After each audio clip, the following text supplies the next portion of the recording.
tout à fait transparent et qu'on n'avantagera personne dès le départ, on ne portera pas forcément un candidat, mais que dès l'instant où on aura fait notre choix, et ben, il sera arrêté, mais en grande concertation avec les autres listes. Léo? Oui, je veux quand même insister sur cet enjeu-là de l'élection du directeur, parce que la dernière fois, on en a quand même pris pour 10 ans, donc il vaut quand même mieux s'y intéresser, parce que ça va quand même déterminer pas mal de choses. Donc je pense quand même que c'est positif que tout le monde veuille consulter les étudiants. C'est pas forcément évident à faire, hein. Il faut aussi se dire qu'il faudra organiser des assemblées générales, qu'il faudra aussi diffuser des documents qu'on nous dira peut-être qu'on n'a pas le droit de diffuser. Et ça, c'est déjà arrivé à l'IEP de Paris que l'UNEF prenne sur elle de diffuser des documents qu'il était carrément illégal de diffuser. Donc là-dessus, il n'y aura aucun souci. Les étudiants auront tous les documents et il n'y aura vraiment aucune question là-dessus. Et pour donner quand même la lecture de la chose, je pense que l'élection du directeur, c'est une opportunité pour les étudiants pour gagner des choses. Et donc il faut vraiment qu'on arrive entre les listes de façon unitaire et avec les étudiants à formuler des exigences précises, et notamment sur le fonctionnement de l'école et sur le fonctionnement démocratique de l'école. Ok, merci Aurélien. Et on finira par Alix. Bon, je commence par dire que vous avez demandé s'il y avait des candidats qui étaient pressentis. Les autres listes ont dit effectivement, il y a des candidats qui sont pressentis. Voilà, c'est ce que j'allais dire. C'est que on nous a dit, on commence à voir le paysage se dessiner. Bon, on va donner les noms. Il y a 2 personnes qui comptent se présenter. Révélation, c'est M. Langaigne et M. Lascaux.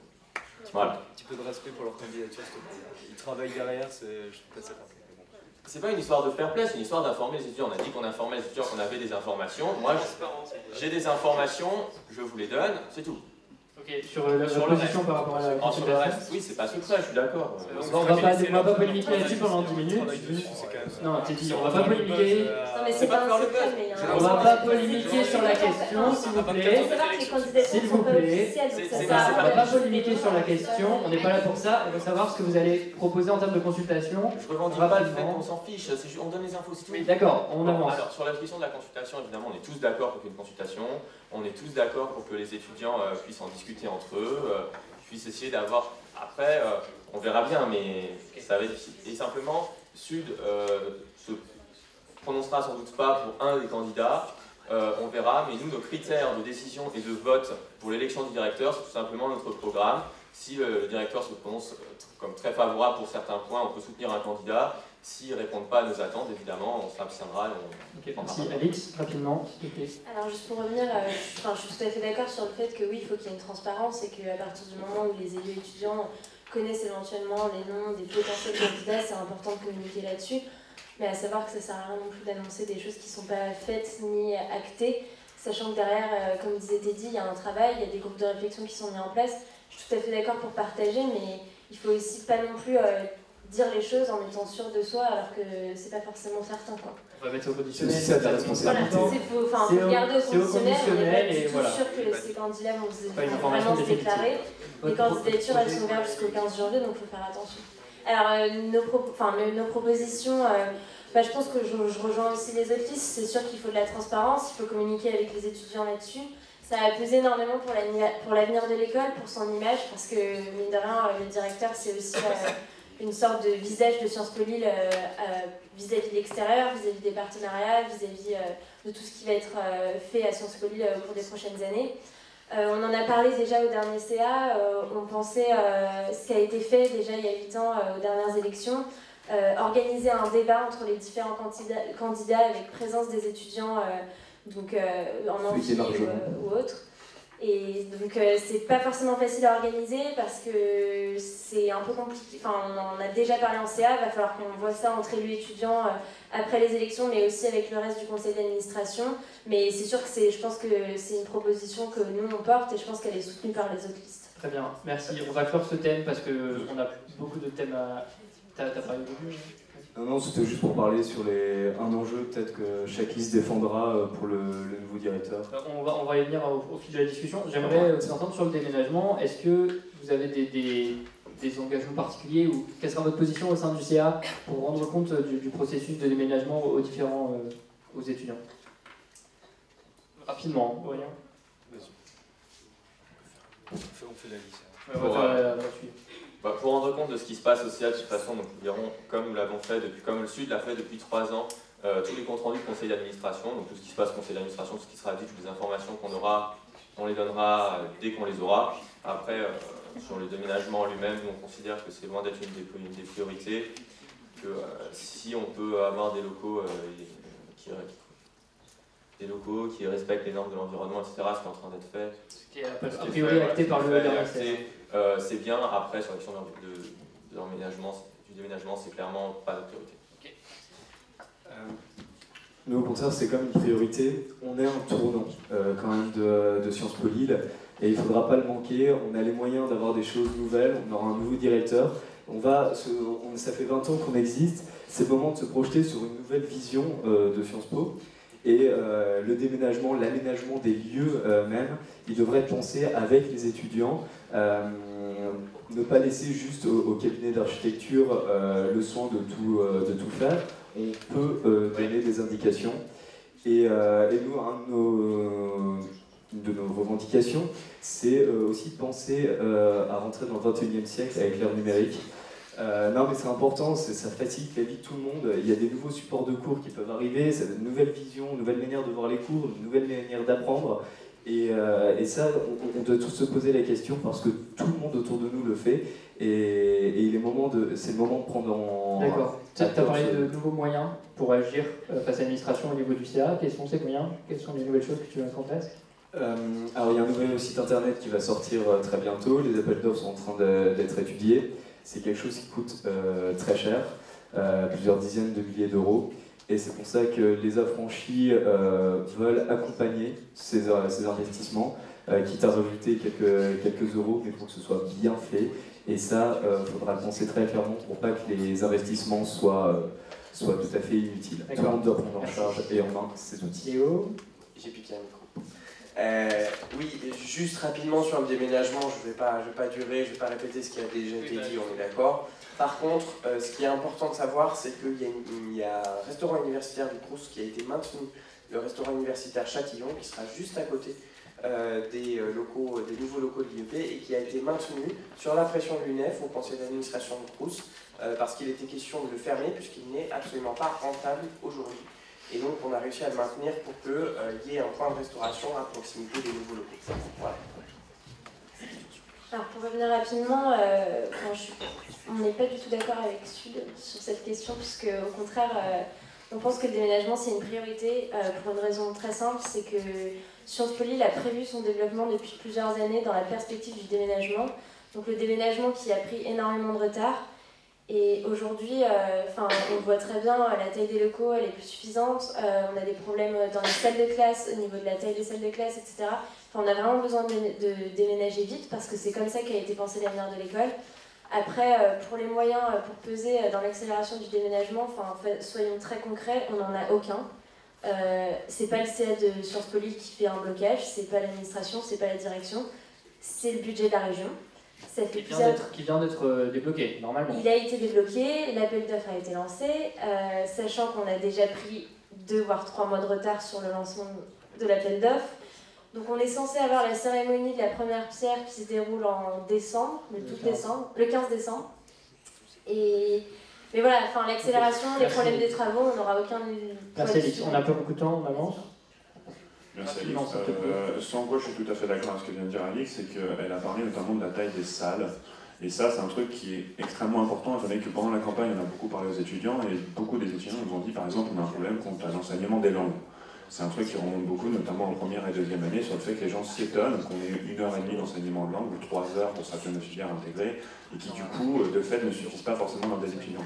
Ce qu'il faut savoir, c'est qu'aujourd'hui, un des arguments phares de l'administration de Sciences Po Lille qui renvoie aux étudiants quant au manque d'enseignement au niveau des langues, c'est qu'il n'y a pas de salle. Et s'il n'y a pas de salle, c'est parce qu'on est trop... C'est aussi qu'il y a un manque de postes disponibles. Oui, tout à fait. Mais dès l'instant où on dit, vous pourrez réaffecter des budgets et recruter d'autres enseignants, on nous dit, bah oui, mais de toute façon, on ne saura pas où les caler. Donc à chaque fois, ils vont répondre la même chose. Moi, j'ai fait deux commissions pédagogiques, et à chaque fois, ils nous répondent, bah oui, mais de toute façon, on n'a pas les locaux pour accueillir. Donc c'est là que le déménagement va être important, et c'est là où je rejoins les autres listes qui disent qu'en fait, forcément, on va devoir intégrer les étudiants à la réflexion quant à qu'est-ce qu'on va faire de ces nouveaux locaux et comment on va pouvoir... Merci. J'ai juste une dernière question qui me semble assez importante. La liste des clics, notamment, a émis depuis quelques années l'idée de mettre en place des partenariats publics-privés pour donner plus de moyens à l'école. Est-ce que c'est quelque chose que vous défendez, qui le défend? Est-ce que quelqu'un s'y oppose? Quelles sont vos positions là-dessus? Très brièvement. D'abord toi, peut-être. On va essayer Alix répond directement. Oui, alors, donc c'est une proposition depuis plusieurs années, donc d'essayer de trouver d'autres moyens de financement pour Sciences Po, parce qu'on pense que, voilà, il faut être assez réaliste sur la dotation de l'État vis-à-vis de notre établissement. Elle n'est pas prête d'augmenter, elle a même plutôt tendance à baisser. Et on pense que c'est pas aux étudiants de payer les charges de cette baisse, au sens où on n'a pas envie que Sciences Po Lille se transforme en une sorte de business school où les étudiants payent 8 000 à 9 000 euros l'année leurs frais d'inscription. C'est pas dans notre optique et je pense que c'est pas dans l'intérêt des étudiants.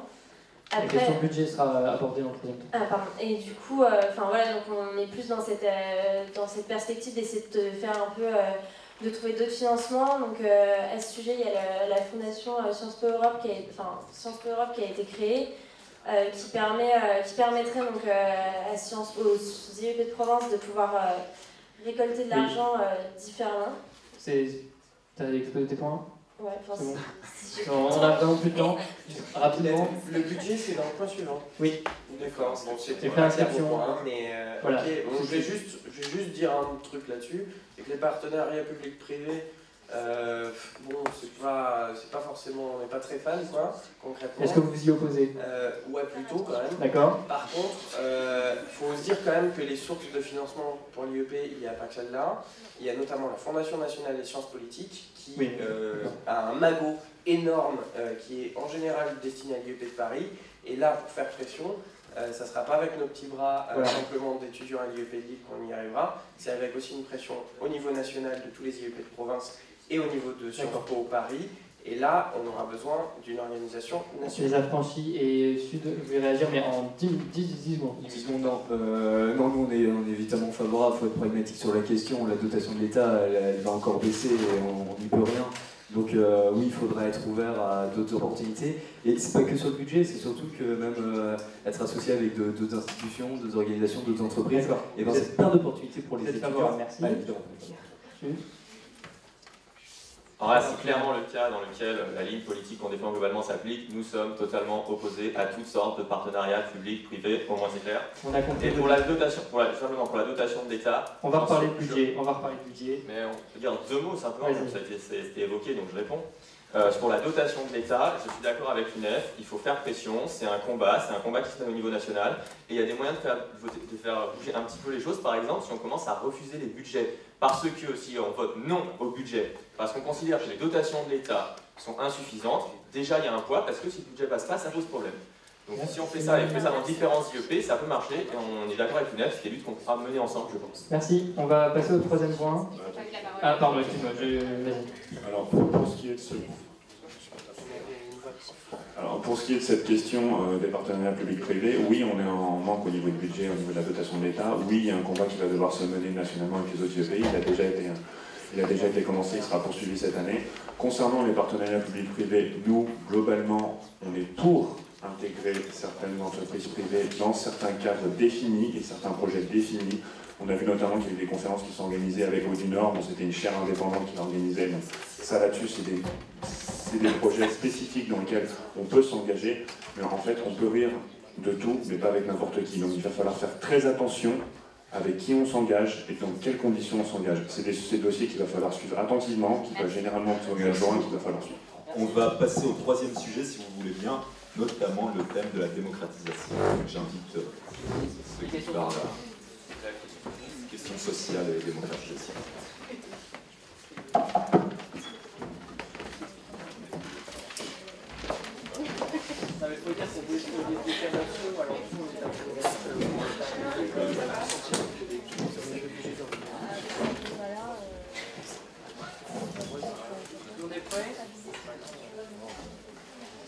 Alors, sur une note plus légère, alors que l'IEP doit racler chaque année le fonds des promotions pour offrir à la couverture du trombinoscope ses minorités visibles, quels sont vos projets en matière de démocratisation?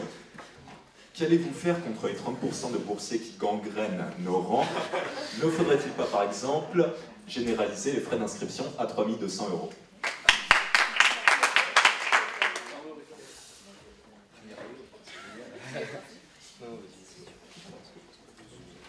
Alors merci pour cette introduction très apartie. Donc tout d'abord, oui, il y a 30% de boursiers, mais aussi 30% de personnes qui payent justement ces 3 200 €. Et nous sommes dans la liste des clics pour continuer le fait que oui, il y a une participation financière des personnes les plus aisées, mais également pour revoir dans fond en comble l'échelon qui est fait, dans le sens où nous voudrions, entre guillemets, copier Sciences Po Bordeaux afin que ce soit linéarisé, de faire proportionnellement, que la participation des frais de scolarité soit proportionnelle au foyer fiscal, dans le sens où quelques euros de plus peuvent faire passer d'un échelon à l'autre et entamer des différences beaucoup plus grandes par rapport à des salaires quasiment identiques. C'est la question des effets de seuil qui est quand même très très importante. Mais il faut garder à l'esprit que ces 30%, c'est vrai que ça pourrait être, on pourrait peut-être, pourquoi pas, créer d'autres, mais on n'est pas favorable et je crois qu'il faut bien... ça résume tout. Donc voilà, c'est la question des effets de seuil sur laquelle on va devoir tous se poser les questions. Oui, bon, donc déjà sur la démocratisation, à partir du moment où on a un système de concours et de sélection, on n'aura jamais un IEP ouvert à tous, puisque le principe de concours, il y a quand même une sélection sociale derrière. Je vous renvoie aux travaux de Bourdieu. Mais bon, en tout cas, on reste dans le cadre d'un système de concours, mais si on veut déjà que ce soit ouvert à tous, ben déjà les frais d'inscription, faut évidemment arrêter de les augmenter, il faut même les baisser, car ça vraiment... ça a rapporté certes beaucoup d'argent à l'IEP, mais bon, donc toutes les listes jusque-là ont voulu les augmenter. Nous, on est pour un IEP donc ouvert à tous et gratuit. Et même si les dotations de l'État baissent, il faut se battre contre ces baisses des dotations et pas faire payer par les étudiants. C'est pas une alternative comme une autre. Voilà, on ne fait pas payer les élèves de primaire parce que le budget de l'éducation nationale baisse. Je vais inviter les autres listes à être plus claires sur leur position par rapport à l'actuel système des frais d'inscription. Êtes-vous pour ou contre cette modification? Bon, je vais être très très clair. Le programme de l'UNEF, il y a le long terme, il y a le court terme, encore une fois. Sur le long terme, on n'est pas pour que les frais d'inscription, ça représente une majorité du budget de l'IEP, parce que c'est le cas aujourd'hui maintenant. Pour ça, notamment à court terme, ce qu'il faut, c'est revoir les tranches. Parce que quand on a un tiers des étudiants qui est à la dernière tranche et quelque chose comme 10% dans les deux seules tranches où on paye moins de frais d'inscription qu'avant la réforme, il y a un problème. Donc il faut lisser tout ça. Comment à discuter avec les autres listes de façon la plus unitaire possible, mais il faut faire baisser en montant certains frais d'inscription, ça c'est clair. Je rajoute une chose, les 30% de boursiers, c'est un chiffre à affiner, parce que les chiffres qu'on a, c'est que dans les 30% de boursiers, il y a exactement 0 boursier échelon 7, c'est-à-dire l'échelon maximal, et quelques, mais vraiment très très très peu, boursiers échelon 6. Donc il y a une sélection sociale quand même assez radicale, qui s'opère à la fois par des effets d'autocensure avec le concours, à la fois avec les frais d'inscription. Et donc ce qui est important, c'est de lutter contre l'autocensure. Ça se fait un petit peu avec Paye, mais il faut le généraliser. Il faut notamment avoir des actions en direction de publics plus variés dans des lycées peut-être plus variés. Et il faut aussi diversifier les voies d'accès à l'IEP. Je pense qu'il y a des gens qui peuvent être extrêmement intéressants en termes de profil dans l'IEP et qu'on doit pouvoir les recruter. Des voies d'accès, par exemple, pour des gens qui viennent de BTS, des gens qui viennent de filières plus professionnelles. Je pense que c'est des choses qui permettraient de diversifier la population sociale à l'IEP et qui permettraient d'enrichir les formations. Bonjour, Marine Lenoir, deuxième de liste. Je voulais déjà remercier ce volet social, discuter de ce volet social, parce que bon, nous, c'est une de nos mesures phares de notre programme. Je sais que certains n'en ont pas, les affranchis. Je voulais aussi parler, d'abord donner une précision sur les frais d'inscription. Déjà, la liste des clics et la liste des affranchis ont voté la hausse puis le gel de ces frais d'inscription, et la liste IEP se positionne dans un refus total de hausse future des frais d'inscription. Et notre mesure phare de ce volet social, ça serait avec le gain généré par les frais d'inscription modulés, retranscrire un tiers de ces gains directement aux bourses de fonds social et aux bourses de mérite, parce qu'on a vraiment un problème avec les étudiants mobilité pardon, pour ces étudiants, enfin 30% comme je ne sais pas comment il s'appelle, en parler. Vraiment, c'est une de nos mesures phares, vraiment retranscrire cet argent gagné aux étudiants qui en ont besoin. Donc voilà. Merci. Peut-être un droit de réponse. Ouais, bon, c'est bien de travailler tes punchlines, mais on va. Donc moi je vais recentrer le débat. Du coup, oui, sur le programme Pay, il faut l'élargir. C'est un super programme, ce sera peut-être le plus bel héritage que Pierre Mathieu va nous laisser. Là-dessus, c'est vraiment un programme qu'il faut diversifier et agrandir, et pourquoi pas plus inclure d'autres étudiants, pas que ceux qui sortent du programme Pay. Donc il faut peut-être plus communiquer là-dessus. Et ça, c'est vraiment un très beau programme. Sur les frais de scolarité, les affranchis ont voté pour les frais modulés. C'était parce qu'il fallait réagir à l'instant T sur les baisses de dotation de l'État. Néanmoins, là, on commence à en voir les effets très clairement. Et on est aussi pour à long terme une baisse quand même de ces frais, mais parce qu'on aura trouvé d'autres sources de financement. C'est pas idéologique, c'est juste pragmatique, c'est une logique de budget, on ne peut pas faire contre, on trouve des autres sources de financement et après on pourra baisser les frais de scolarité. Merci. Je rejoins également donc, Teddy sur la continuité du programme Pay qui permet un élargissement du recrutement de Sciences Po, puisqu'on ne va pas supprimer le concours quand même. Et quant aux frais, effectivement, ils ont été augmentés, mais par exemple, l'augmentation des frais, donc, comme disait Teddy également, répondait à une certaine urgence face à la baisse de la dotation de l'État, et également ont permis une plus grande redistribution. Par exemple, les frais pour le fonds de mobilité ont augmenté de 54 000 €. Donc il faut aussi prendre en compte que cette augmentation de frais a permis une meilleure redistribution. Et enfin, que c'est évidemment, nous l'espérons à court terme, et effectivement que par-delà le seuil, et donc on espère une linéarisation de ces frais, on espère à la fin une baisse, mais voilà, pour le moment, et c'est pour ça qu'on développe ce qu'on a dit avant, les partenariats privés. Ça va nous permettre de rebondir sur la question du budget, notamment en rapport avec l'actualité et ce qui s'est passé à l'IEP-DEX. Donc je vous invite à réagir encore sur la question du budget et des partenariats. Ça montre un petit peu où peuvent aller les logiques d'aller chercher les financements à n'importe quel prix et n'importe où. Effectivement, donc on a quand même un IEP qui a carrément magouillé pour avoir des financements en plus, avec des trucs privés, des trucs limite fictifs. Le Sciences Po et le Maurice, c'est quand même assez intéressant. Non mais faut quand même voir que sur les questions budgétaires, il y a des leviers quand même qui nous permettent d'avoir plus d'argent.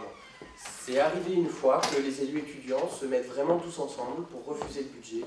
Il a été refusé cette année-là, c'était il y a 3-4 ans, je ne sais plus, et on avait obtenu des postes à ce moment-là. On avait obtenu 3 ou 4 postes supplémentaires de l'État. Donc c'est vraiment important, déjà à l'échéance budgétaire, de voter contre le budget. Moi je regrette que l'an dernier, il ait été adopté en partie parce que les affranchis ont voté pour, et je le dis très tranquillement, mais pour le coup, ça avait été discuté entre les élus étudiants et au dernier moment, l'élu des affranchis a voté pour, et donc c'était quand même un problème. Donc si on refuse le budget, ça nous permet d'en avoir plus. Et il faut aller au rapport de force sur la FNSP, et il faut aller au rapport de force avec l'État, avec les autres IEP, parce que là on a un intérêt commun. Quelqu'un veut réagir à ce que je dis? On va devoir laisser l'amphi à -10, donc il va falloir terminer rapidement et après on passera aux questions aussi. Bah tiens. Votre position claire sur le budget? Par rapport au budget, donc effectivement il a été accepté la dernière fois. Je pense qu'on ne peut pas se permettre de refuser tout le temps jusqu'à ce que ça grimpe à des millions, tout simplement parce que l'État, au bout d'un moment, l'argent ne tombe pas du ciel, désolé de vous décrocher de l'enfance. Et ensuite, je permettrai de tout simplement dire que les partenariats privés-publics peuvent également être une opportunité pour les étudiants au-delà du budget s'ils sont faits dans de bonnes mesures, dans le sens où, désolé de parler vite, dans le sens où ça peut également prendre des opportunités, parce que du coup, évidemment, ces entreprises ne donnent pas pour simple charité chrétienne, et nous pensons que ça peut être une opportunité pour les étudiants, dans, par exemple la professionnalisation, mettre des partenariats, puisque justement ça rejoint donc la professionnalisation, tous les thèmes se rejoignent, et nous pensons que ces partenariats permettraient d'ouvrir des opportunités aux étudiants au-delà du budget. Merci. Oui, dans le mot aussi, évidemment, on pense qu'il faut refuser le budget, simplement ce qui est insuffisant. On pense aussi qu'il faut regarder du côté des dépenses. Est-ce que toutes les dépenses de l'IEP sont utiles? Est-ce que Voilà, toutes les dépenses de communication, etc. sont forcément utiles. Là, il y a quand même des choses à voir de ce côté-là, et voilà, au-delà des recettes qu'on peut avoir. Et j'aimerais mettre l'accent aussi sur la stratégie des aides-listes, qui consiste à dire, certes, on veut plus de dotation de l'État, mais en attendant, il faut augmenter par inscription, chercher des financements ailleurs. Et ben, avec ça, évidemment, l'État il n'en a rien à faire, puis après, on va demander plus de financement, puisqu'on les trouve d'une autre manière. Donc la stratégie ne marche pas du tout, et d'ailleurs on voit bien qu'ils ne se croient pas eux-mêmes, parce qu'ils disent de toute façon l'argent ne tombe pas du ciel, donc ils ne pensent même pas qu'on peut avoir plus de dotation de l'État, et que ça vaut la peine de se battre pour ça. Je pense que l'État est assez endetté, mais bon, après peut-être...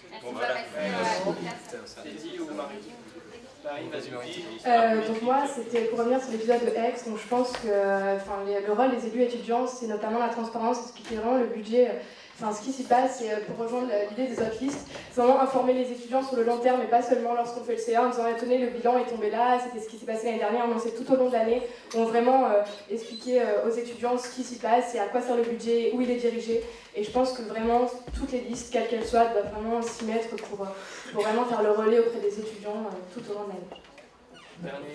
Un dernier mot sur ce sujet avant de passer aux questions. D'accord. Bon, eh bien, je vais me tourner vers le public, et notamment ceux qui ne font pas partie de liste en priorité, pour poser des questions.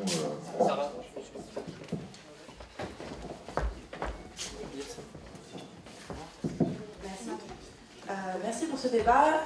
J'avais juste une question sur un point que vous avez mentionné dernièrement au niveau des partenariats publics-privés. Vous dites que ça va, je m'adresse en particulier à la liste des clics, vous dites que ça va générer aussi de nouvelles opportunités pour la professionnalisation. Est-ce que vous avez des idées des entreprises qui seront sollicitées dans les partenariats, et aussi quel type d'opportunités en termes de professionnalisation ça va apporter? Merci. C'est Alice qui s'est plus occupée de cette développement.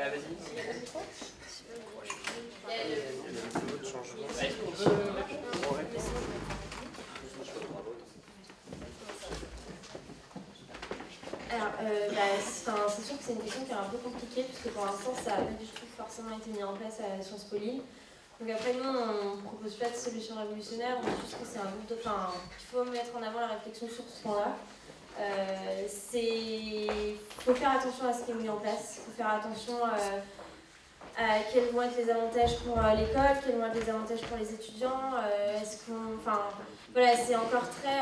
on ne sait pas non plus vraiment ce qui est possible, puisque ça n'a pas été forcément mentionné au cours des dernières années. Il faudra voir aussi, en collaboration avec les autres élus, ce qu'ils sont prêts à soutenir, puisqu'on ne peut pas faire un projet tout seul.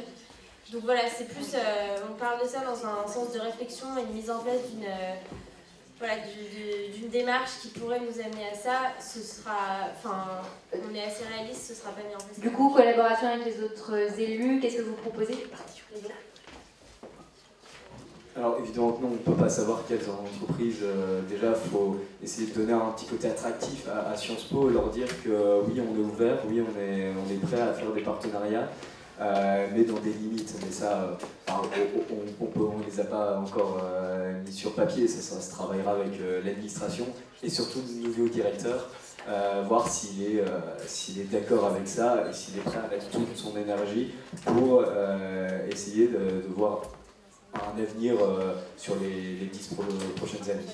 Bravo, pour lui. Je vais répondre d'une phrase pour pas trop durer. Simplement, je pense que nous, on avait voté à l'époque contre le Master Eau du Nord, parce qu'il y a un Master Eau du Nord à l'IEP, qui existe. Je ne suis pas sûr qu'il ait énormément apporté en termes de professionnalisation. Et donc là, il y a déjà des bilans à faire, d'une part, sur les partenariats qui ont déjà été faits, et d'autre part, je pense qu'il y a d'autres pistes à explorer, notamment sur les questions d'alternance, et notamment sur les questions de trouver des stages aux étudiants plus facilement, parce qu'aujourd'hui, la recherche de stage, c'est quand même le truc le plus prenant en fin de cursus, en 5e année. Rapidement pour conclure. J'y suis. Donc, voilà, plus sur ces aspects-là, je pense qu'il faut travailler que sur des partenariats qui sont un peu hasardeux. Et donc... Merci Léo. Pour répondre rapidement sur ce point-là, concernant Eau du Nord, justement, c'est typiquement le cas sur lequel, en gros, le master qui a été fait répond à une stratégie d'entreprise. Ce qu'il faut savoir, c'est qu'au Nord, là-dessus, a une stratégie dans le Nord qui justement sont en procès avec l'île métropole communauté urbaine depuis déjà plus de 10 ans. Et le fait de répondre, d'avoir des agents publics en réponse avec des masters, notamment à Sciences Po, ça leur a